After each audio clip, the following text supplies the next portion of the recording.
Okay, this is my best friend Malia, and we like to talk about stuff like this, so I thought she was the perfect person to do this.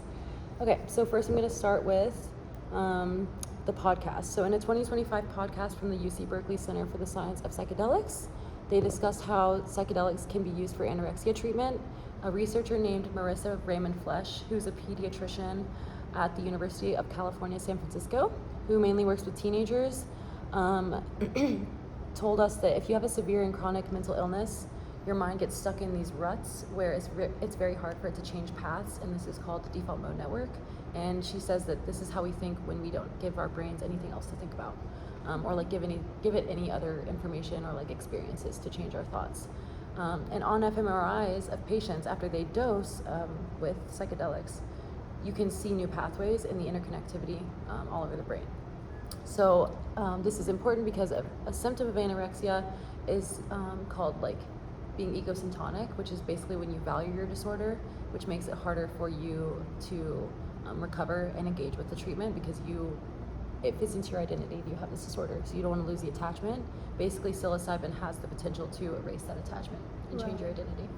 So do you think when people take psychedelics outside of a controlled environment and maybe they have like these disorders, do you think there's potential for them to have like a positive experience from the psychedelics, or do you think it has to be tied to the intention of treating that specific disorder?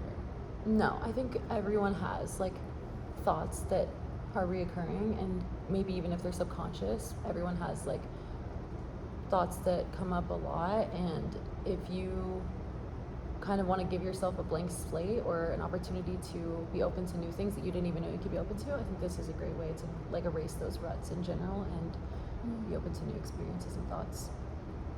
Okay. But of course that's good for disorders that where you do get stuck in those ruts. Yeah. And similarly to this, in a 2018 article, Lai et al. Explain why serotonergic psychedelics like LSD, psilocybin, and DMT, which just means they influence the brain by binding to serotonin receptors, can be more effective than SSRIs for treatment of depression. So most traditional theories focus on chemical imbalances of neurotransmitters when it comes to depression, but this paper highlights that one of the core sources of or reasons for depression is an atrophy of neurons in the prefrontal cortex, which just means that the neurons are like physically shriveling, so they can't make as many connections between each other. And the prefrontal cortex is the region for extinction learning, which is the process of unlearning fear or anxiety responses. So obviously, if you have atrophy neurons, you can't unlearn those things. SSRIs mainly manage symptoms because they increase the available serotonin, but they don't go to the source. And psychedelics treat the biological issue by physically repairing and regrowing those neural connections and increasing the amount of neurons you have in your brain and the size. And like they'll also increase the amount of spots on each neuron that it can connect to other neurons too. Right. So it's like an exponential increase in the amount of connections you can have. Right. So it's very interesting because I've heard about like people or like the medical world like microdosing with psilocybin and how beneficial it is, but I never knew that it was like it increased and actually repaired neurons and the connectivities you can have. And I've also like always heard like a lot of the westernized medicine kind of just treats symptoms, so it's cool that they found something that actually restores it and regenerates it. So I mean, especially as we age, I mean like neuron health declines, and then like there's risk for like other neurological disorders or diseases, and like maybe this could even help people with like Alzheimer's or like just creating more new neurons or something. So it's very interesting. Yes, there's a lot of potential. In a New York Times article from last month, Andrew Jacobs wrote about how Australia is the first country to legalize MDMA therapy, and then he talked about the financial restraints that come with it. Apparently 3 dosing sessions and 40 hours of counseling cost $20,000 on average, which obviously excludes the vast majority of people suffering from PTSD, which is the disorder that the government is like legalizing it for. You have to kind of like prove you have PTSD. Okay. And you also have to prove that traditional depression treatment doesn't work for you. Okay. Before you can get that.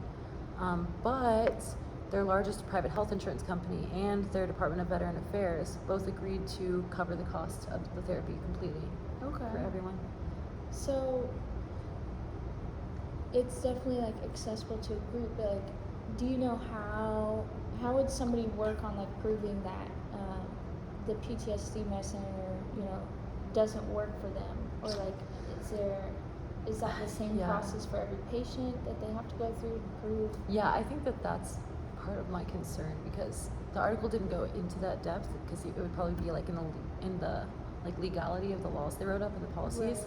But I would assume that it's pretty nuanced, and I don't know if there's like certain criteria, like genuine criteria you have to meet, or if it's more up to the discretion of your like Right. therapist or provider Mm-hmm. to tell like your insurance company. But it's kind of concerning, because you could have therapists who are like more lenient, and then you could have therapists who are not, and Right. like, yeah, I think it doesn't really account for the differences between people.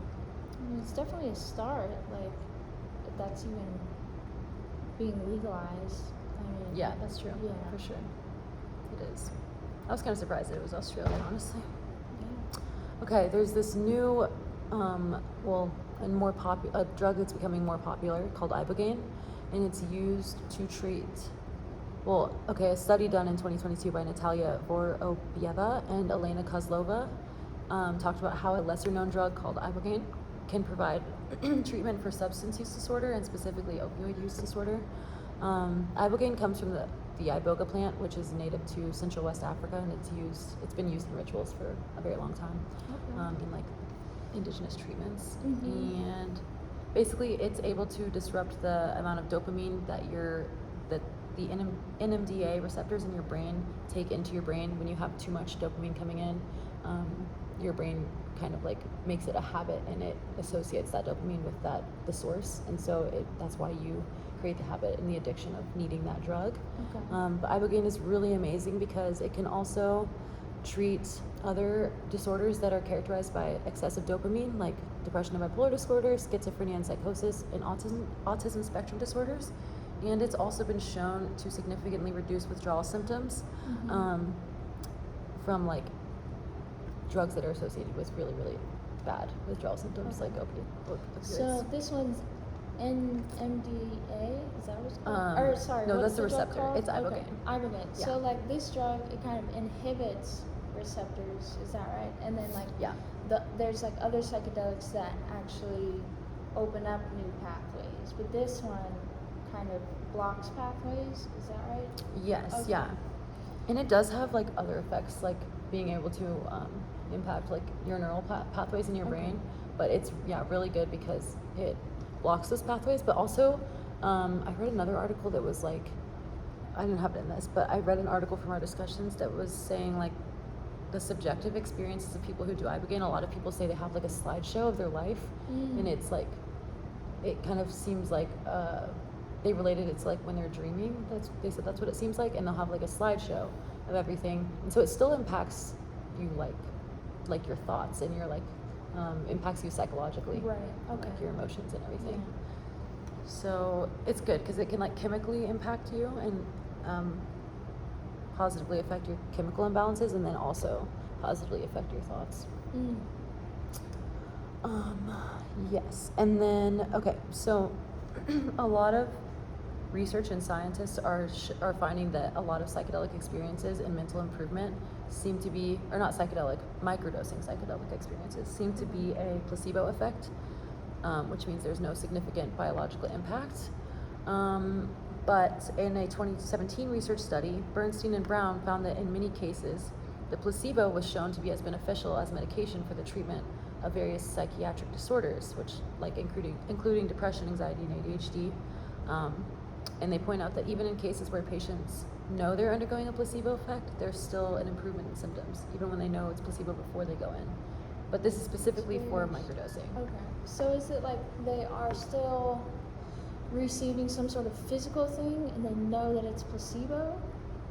Is that No, what it there's is? no physical effect, like no chemical effect in it. No, but I guess like are they still like Oh, consuming yeah, something? yeah. But do they know that they are a placebo like control? Mm-hmm. It's very Yeah, and then interesting. even when they don't know too, it's Okay, still like, even when they don't. yeah, it's Okay. both. Gotcha. So, the biggest question that I had, I don't know if is this the last topic? Mhm. Okay. The biggest question that I had is, where do they find these like, whether it's like an indigenous plant or like, maybe it's a more common known like psilocybin mushrooms. Like, where do they find these like drugs to study? Like, if it's kind of like on the indigenous side, like. They're not studying it from an indigenous side, really. No, I guess like, how do they go about finding like this is the actual plant that I want to study if it's like not widely known, like. Oh, okay. Microdosing is usually done with psilocybin. Like this study specifically was psilocybin. Yeah. But they basically extract the active ingredient, which is psilocin, and then they'll give psilocin like capsules or an amount of psilocin to the group who's going to take it, and then they give a control that looks exactly the same to the control group, like the one that's not. Okay. Doesn't have anything. Does that answer your question? What was the plant? Psilocybin. No, The other one was yeah. ibogaine. Ibogaine. So I guess like how would they even know ibogaine exists? Like, are they Oh. looking at like just rituals from tribes, or just like kind of like? I think Okay. I guess I don't know the exact source of how it was like discovered and put into like Western medicine, Right, but okay. it's been done in Western Africa for Okay. a long time. Gotcha. Kind of like how mushrooms is, or Mhm. DMT or something. Or Okay. ayahuasca. Gotcha. Yeah. What was your most interesting thing? I thought it was interesting that there's psychedelics that, I mean, like regardless, you're gonna have some sort of out of body experience or kind of like dreamlike state, but they can actually inhibit certain things. My perception of psychedelics True. was that they always open up neural pathways, and I thought it was really interesting that they can target specific Like receptors? receptors, Yeah. and kind of block them and work with how much flows through. Yeah, I agree. Okay. Thank you for listening. Of course.